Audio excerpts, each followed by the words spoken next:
We were the outcasts. We were the rebels. We were the ones that people thought were troublemakers. We had a passion for what we loved to do, and that was just to skateboard on anything. Tricks were coming every single day. There was another trick being invented. Huge airs. The attitude was skate and destroy. That was it. I got introduced to skateboarding when I was about 7 or 8 years old, and that was it for me. From that day on, skateboarding became my life. When you're told you're really good at that age, you really just take it in and you start just becoming what they tell you you are. And that's what I became. I became, just like my idols. I was smoking weed. I was doing acid. This is like 10 years old smoking weed, 12 years old doing acid, 13 and 14 years old starting to do cocaine. I was living in Hollywood. I was VIP everywhere I went. I was the youngest kid at the clubs. Had all the girls. I pretty much had it all. But inside of me was dying. See, I was searching for love everywhere. I was searching for it in money. I was searching for it in fame. I was searching for it in skateboarding. Personally, I was like a bucket full of holes. I was searching for it in girls. I was searching for it in everything that the world had to offer. Every time I filled it up, it would just drain out. And none of it satisfied me. And it was just this never-ending cycle. I was empty every single time. When I look in that vulnerable time of my life, that's when I got introduced to crystal methamphetamine. And from that moment, that's when my life began to really change. Going around the mountain. Ice, speed, tweak. From 1995, all the way to 2000, January 2000, I did crystal meth every single day, all day, going around the mountain. Crank, whatever you want to call it. I smoked it, I snorted it, I shot it. Let's party one more time. I ate it. Any way possible, I did it one more time. Basically, if you want to say, I was just trying to destroy myself. But I would have said I was trying to have a good time. One more time, one more time, one more time. In that point, I can remember just saying, I gotta quit. I'm gonna make a big comeback. I'm gonna, blow everyone's mind, and I'm gonna get sober. I'll quit tomorrow. And I'm gonna skate, and I'm gonna come back, and I'm gonna have this huge tomorrow turnaround in my life. And I pictured it in my head, going around the mountain. But at the same time, it was this constant, never-ending cycle of trying to say this, but yet be sucked into a vortex of just, covering up my pain one more time, covering up my shame tomorrow, covering up the pride that was just burning up inside me, that I wasn't the guy anymore. Going around the mountain, going around the mountain, going around the mountain, to finally, in '99, I said to myself, you know what? I can't do it. I finally got arrested. I'm coming off the plane, and at the other end of the line, there was people waiting for me. I looked around and I said, man, where can I run? And there's people over there, there's people over there, and there's a person standing in front of me and saying, we have the suspicion that you're carrying narcotics. And I said, wow, I'm really in a serious situation right now. I walk in, and there were these guys just like, Christian Hosoi, no way, what's up? How you doing, man? Sick, we saw you on the news.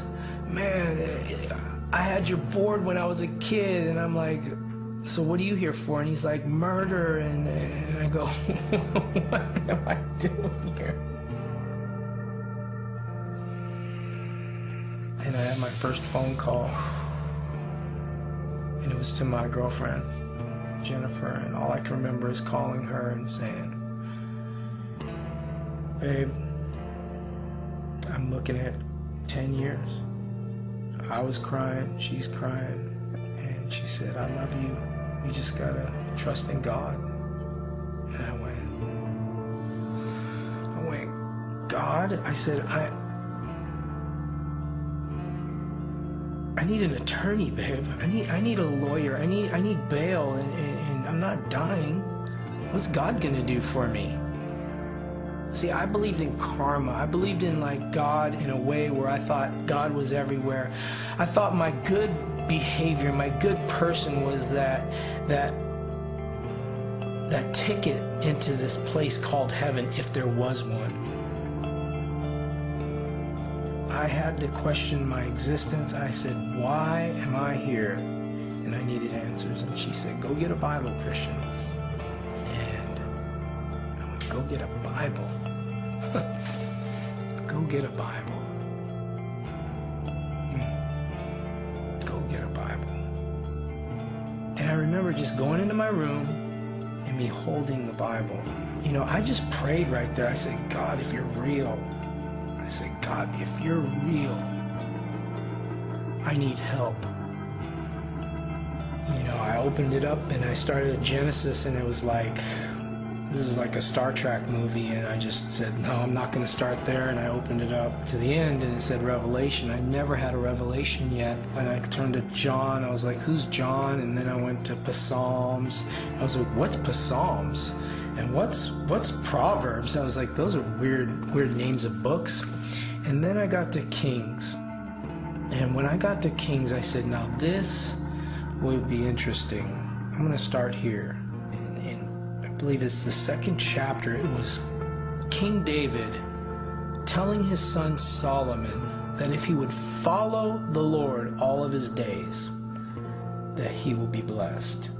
And for me, I just immediately, it was like the scales fell off my eyes. And I knew why I was where I was at. I knew that I was created for a purpose, that it was to know God, follow God, live for God, and love God. And it all started when I just opened up the Bible and read it. And from that moment on, all I did was read the Bible. All I did was want to know God. All I did was pray. And in the next 2 to 3 weeks, I gave my life to the Lord, me and my wife, over the phone, county jail, San Bernardino. And with my uncle, he said, do you want to give your life to Jesus? And I said, yes, I do.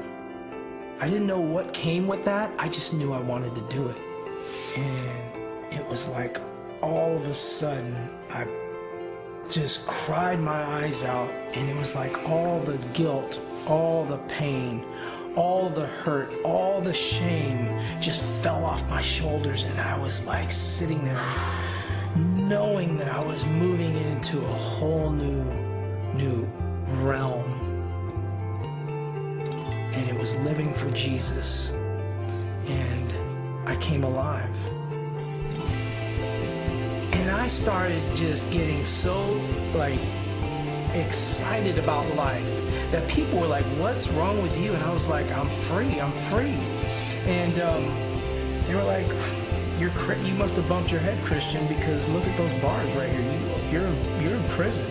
And I said, no. I said, I was in prison my whole life, living in sin and death, to coming into a prison cell and accepting Jesus into my life and saying, I make you my Lord and my Savior. And in that place, I became a free man. It was like all of a sudden I went to prison and got free.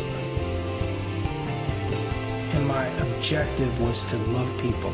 My objective was to pray for people. My objective in there was to be changed. Because I knew one day that I was going to be released. And I knew I'd be sitting right here telling you my story about how God has changed my life because I said, come in and be my Lord and Savior.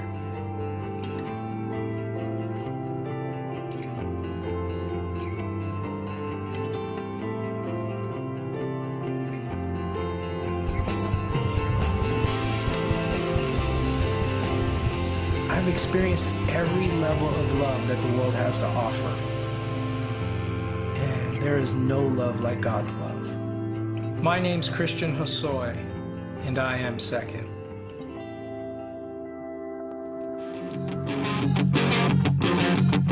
Yeah.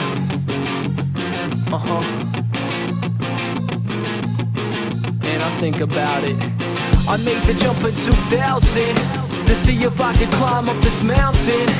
Every day seems like 1,000. Even if I'm hit, I keep bouncing. I don't like it, but it don't faze me. I could complain, but I keep playing. The game's crazy. I live it daily, enjoy